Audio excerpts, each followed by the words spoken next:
kettlebell deadlift.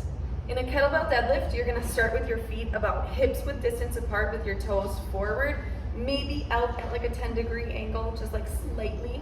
And what I want you to do when you start is just kind of open up and rotate your femur just a little bit so that your knees aren't bowed in and we're not sinking under the ball or in the insides of your feet.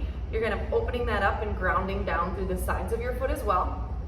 And the kettlebell is right in between the balls of your feet so that when you lower down to grab the weight, it's right where a barbell would be if we were doing a barbell deadlift. So from here, you're gonna pull your shoulder blades down and back so that you're engaging your lats and just kind of keeping them isometric the whole time.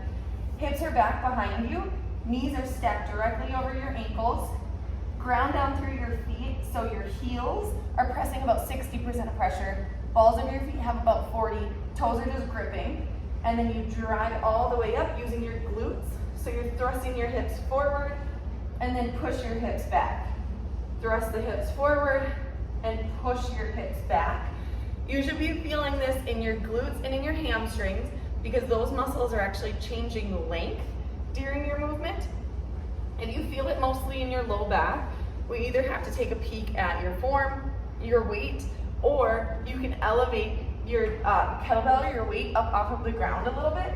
So you've got less range of motion and less likelihood of like bending through your spine. Okay, so just be aware of where you're feeling this. We want it to be in the backside of the